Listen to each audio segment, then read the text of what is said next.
Good evening, YouTube. Welcome back to my channel. I would like to do another movie log, show you what I've been watching lately.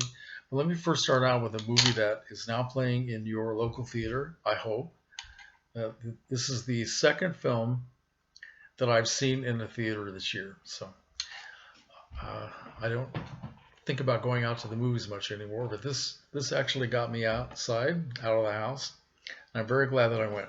The film is called Sound of Freedom, and it stars Jim Caviezel.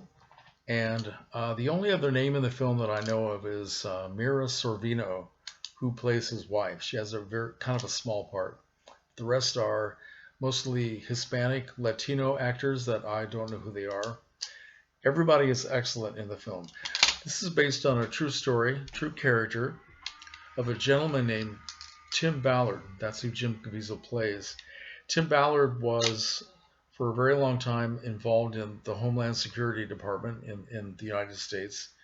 And his focus was on trying to rescue people who were involved or victims of human trafficking, including a lot of children.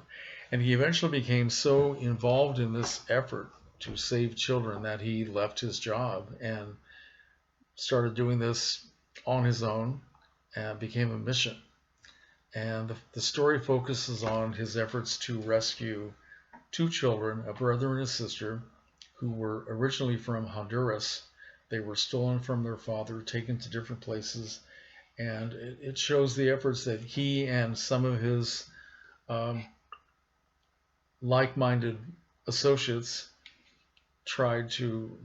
what they did to try to rescue these children. And it's an excellent film. Everything about it is just absolutely, I would say it's a perfect film, really. Best film I've seen in years. New film, I should say. And it's a very dark subject matter, very serious. A lot of people probably are put off about the whole subject and that makes them not want to see it. But I would say that it has no graphic imagery. It has very little violence, practically no bad language, just a little bit here and there. They really made an effort to keep it as clean as possible. And it's not done to be exploitational at all. It's very serious, and it does have a powerful message to deliver. And I do hope that a lot of people go to see it. I understand that it's become very controversial. I've been watching some interviews on YouTube and news reports, people talking about it. A lot of people seem to think that it's involved in conspiracy theories, some sort of connection with the QAnon movement. I don't even know what the QAnon movement is. I haven't been able to figure out exactly what or who QAnon is, so I'm not even worried about that. But I hope people go to see it. I highly recommend it. It's a powerful film.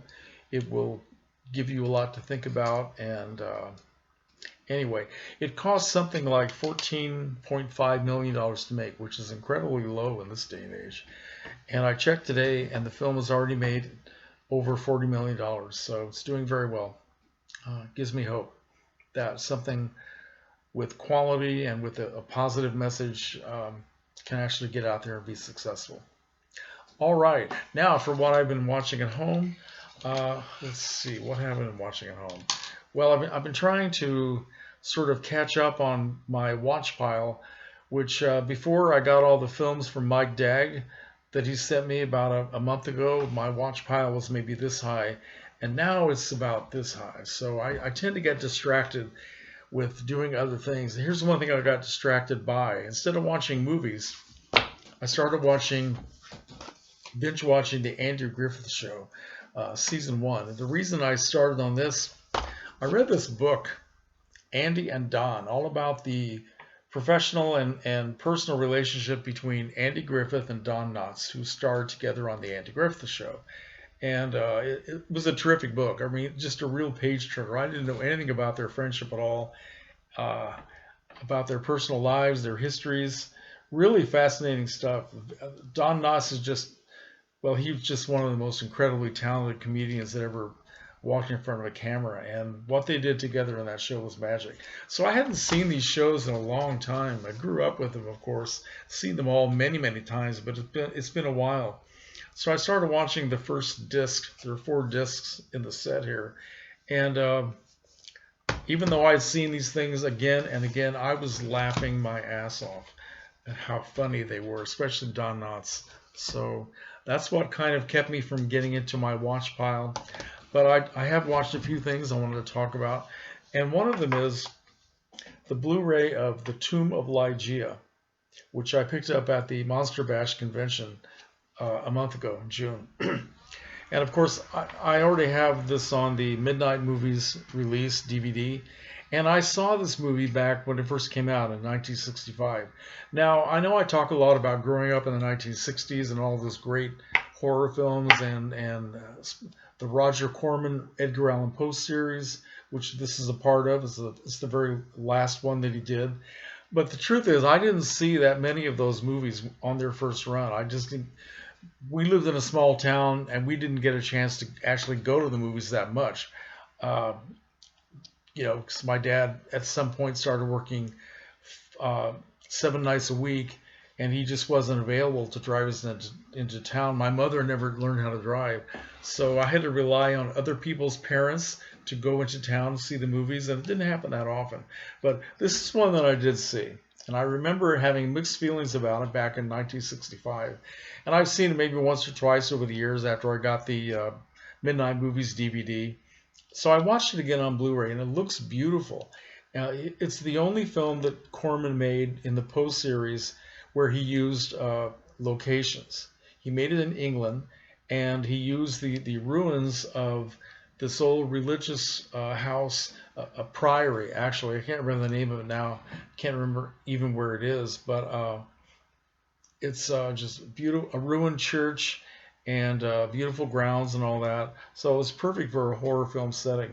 Vincent Price and Elizabeth Shepard, who is an English actress that I never knew much about. I only saw her in this movie and maybe one other thing. She was in Damien Omen 2, and I may have seen her in something else. But I didn't know much about her. And when I watched this again about a week or so ago, I did something I don't think I've ever done before. I watched the movie all the way through one night, and then the next night I watched it again twice, all the way through, with different commentaries. They have 3 commentaries on this disc. One is by Roger Corman himself. One is by Tim Lucas, the author and commentator, expert on horror films, and the other is with Elizabeth Shepard. So I started listening to the one with Roger Corman. Made it for about 20 minutes, and I just got really bored. It was just a boring commentary.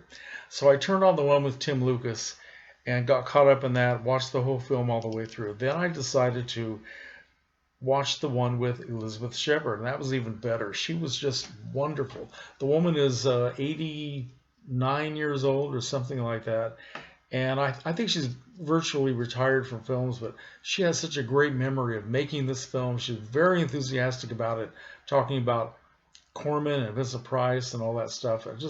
Scene by scene, she was just telling details, and this is why we did this and that.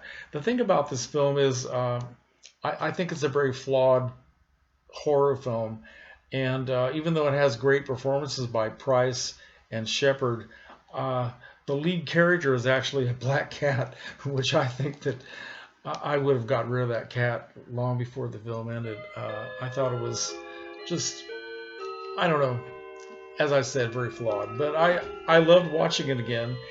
And as I said, it looks beautiful. So my appreciation of it has sort of grown a little bit since I got this Blu-ray. And Elizabeth Shepard, who you can see on the back here, wow, what an intelligent, fascinating woman. That really caught my enthusiasm.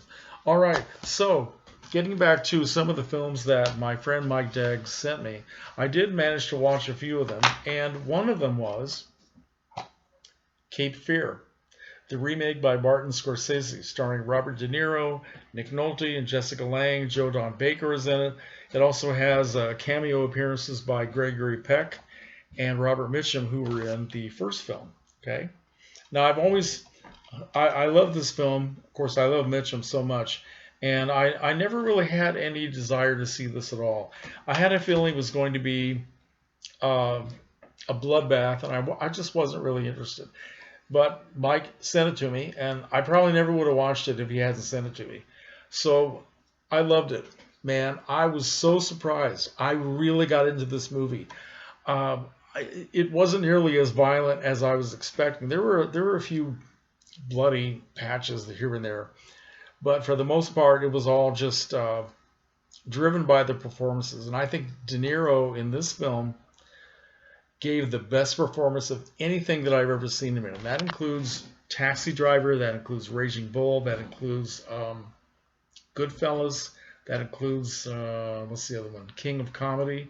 All good films. Great performances. But this, man, he really went to town on this.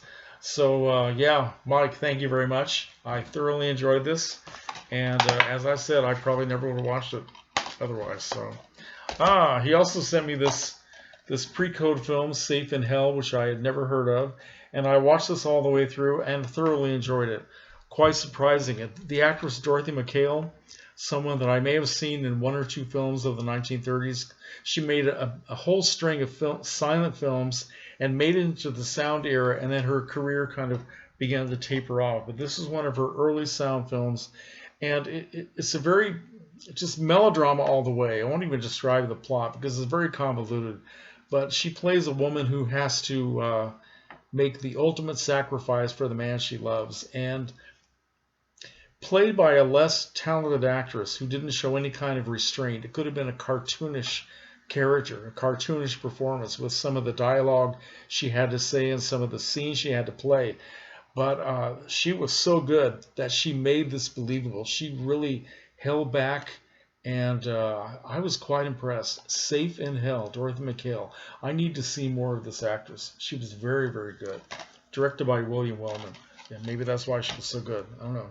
I also saw another film Mike sent me, The Wolf of Wall Street, starring Leonardo DiCaprio, a bunch of other people. Okay, 179 minutes of Scorsese showing people living an excessive lifestyle, right? Now, I got the point after maybe the first. Well, I've really talked about this film on Facebook, so a lot of the people who are going to watch me here have already read what I wrote on Facebook, so I won't go on and on about it. But my opinion of this is it's way too long. Very self-indulgent by Scorsese, who tells a good story with great performances. I mean, DiCaprio is terrific in this. Margot Robbie plays his wife. She's very, very good.